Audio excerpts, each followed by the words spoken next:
Okay, so today I'm going to try and do a little videoing of the front tire inner tube change.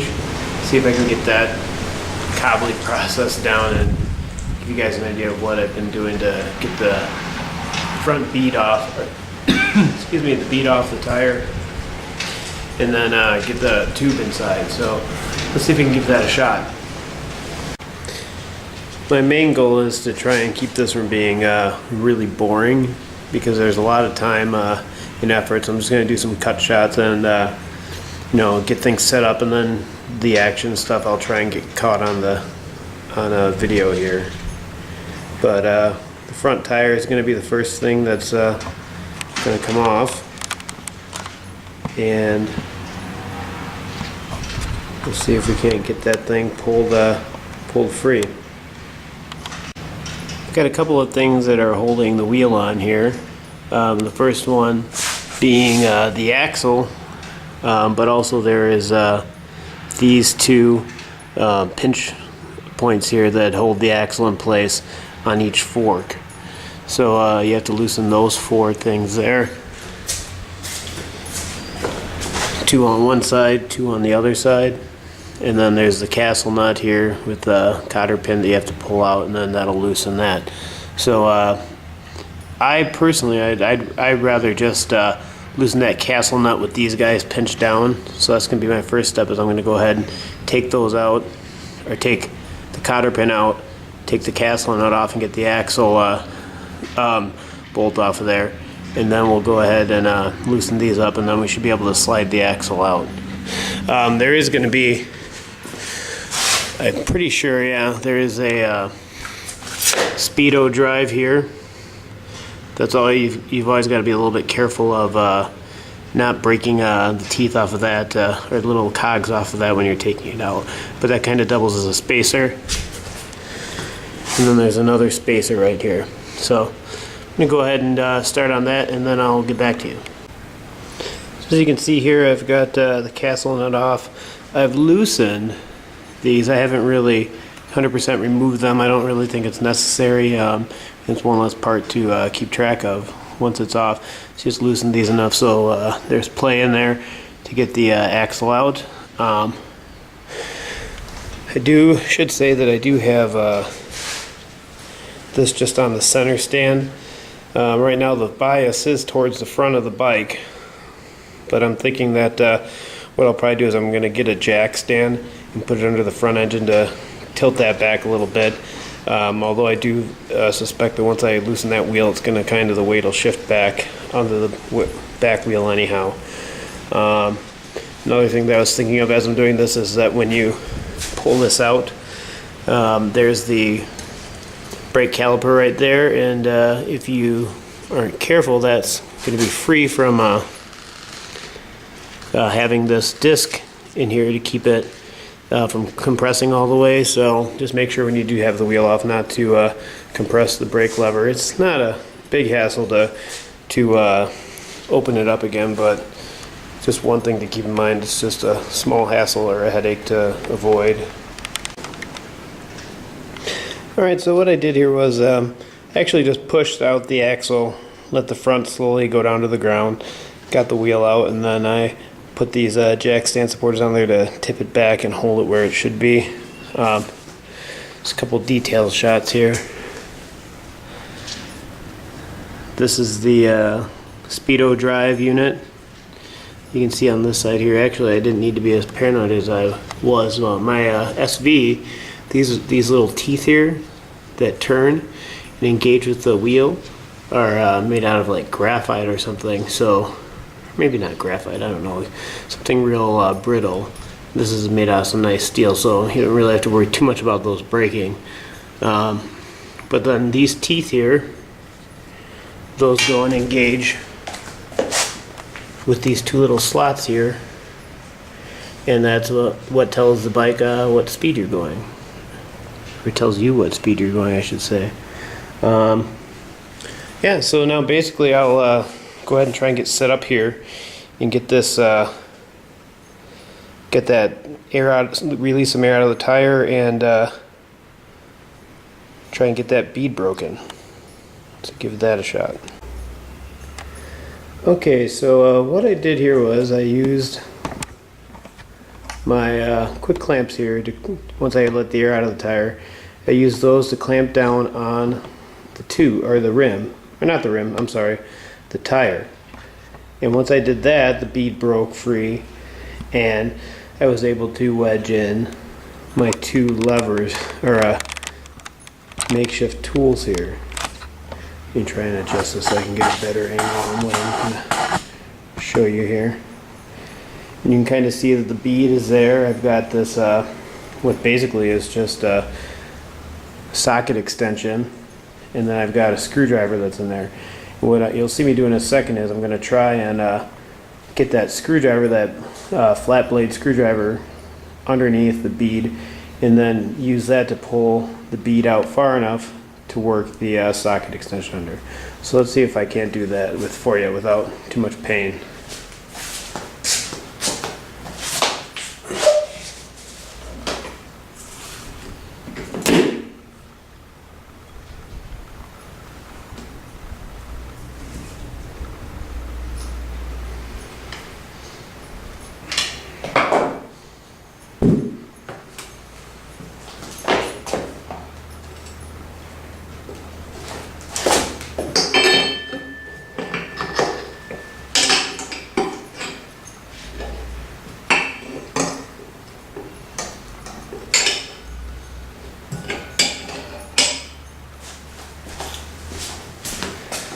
Alrighty, so if that got this, I can't tell because I wasn't looking. What you can see now is I have part of the bead up over the rim. And the next step that I'm going to do is I'm going to put that axle back in there. I'm going to get an extension, or a big pipe on the end of that, and then I'm going to use that as the axle, the fulcrum point, to walk it around the rim, and that should free up the bead from the rim. Let's see if we can't get that to work.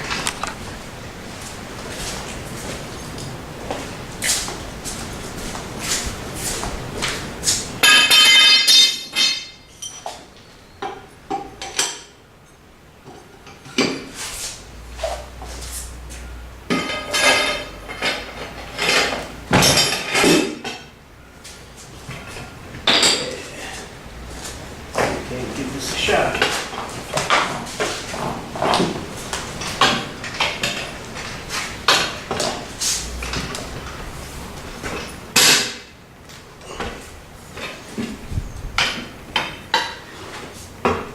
It's not nearly as easy as I was hoping. Let's take a break here.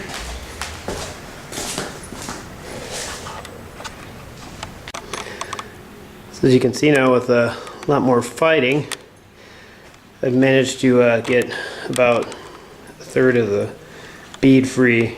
Let's see if I can't work the rest around with this pipe.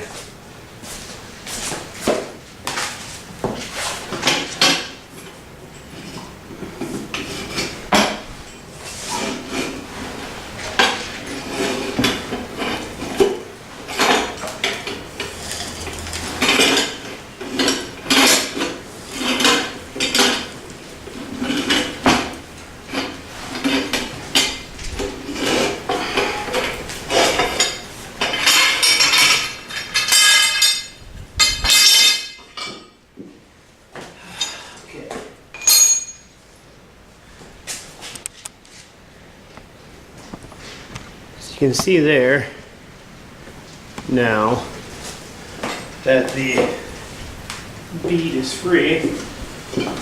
Maybe turn that up, and you can see that the rim is the one bead that stays on there because all I'm doing is putting a tube in. I do have to go ahead and take out. Let's see if I can. This little guy. Right here, that's the valve stem they use to kind of emulate a tubeless rim. So when you do that, and inflate, put some air in the tube, and then I'll start up again and show you how I get that into the tire. So you can see here I've got the new tube inflated just to a point where it'll hold its shape, not too much, not too little. And then what I'm going to do is I'm going to take,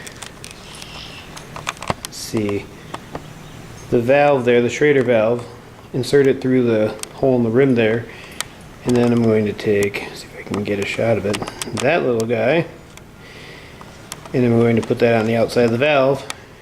And then once that's in place, I'll tuck the rest of the tube into the tire, and then we'll have to work on getting the bead back on the rim. So now as you can see, I've got the retaining nut on the Schrader valve there. Tube is tucked into the tire, and now I'm going to work on getting the bead going, which basically consists of getting about 1/3 of it started, and a lot of beading on the darn bead to try and get it over, and then also attempting to not pinch the tube, which is very important because otherwise the whole process is for naught. Okay, I stopped midway through here, 2/3 of the way through here, just to show you what I've got going on. Got a couple of quick clamps here, and as I get the bead further and further under the rim, I just work the quick clamps down so that it doesn't recede or I don't end up chasing it around the rim. It'll take a few more shots here. It gets tougher as as more and more of the bead gets under the rim because it's harder to stretch it, but should be doing pretty good. I don't think I've done any pinching of the tube, so we should be looking pretty good. Okay, I've got the bead back on. Don't think I did any damage to the tube. The real test will be to see if it holds air, which I'll do just now. I will make a disclaimer here too that as you do it my way, you can end up scratching some of the outside of the rim, and that if you're going to be doing it a lot, pays to probably go out and get some spoons and the proper equipment to do it right. But for me, you know, it's not a glamour project, it's just something to get done. It's kind of this went about twice as fast as the other one, but you know, it did serve its purposes, and hopefully if this thing holds air, I won't have to do it again for a little bit.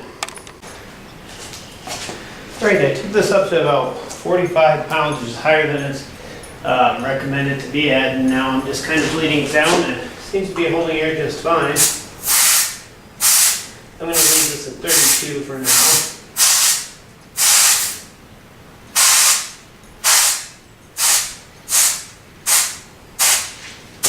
Good for rolling around the garage. Then obviously I'll come back and double check later on, make sure nothing is sneaking out. I'm going to go ahead and clean up these axle bits and check the bearings and stuff like that, and I'll get it back on the thing, and probably have some time before the day is out to mess around with those handlebars, which will be kind of fun. Alright, well, the wheel's back on. Everything seems to be fine. It's holding air and everything. I do have one little piece of advice though for you when you're tightening up the axle. First tighten the pinch bolts or the retaining bolts here, because if you don't, when you're trying to torque it around, what you'll have happen is this Speedo sensor here just kind of spins freely, and you'll end up torquing a little bit on the cable there. Now I spun the wheel and it seems like the Speedo is still reacting, but that's an unfortunate side effect of not going through the process in the right order. So just a helpful hint there. I'm going to go ahead and start messing around with the handlebars.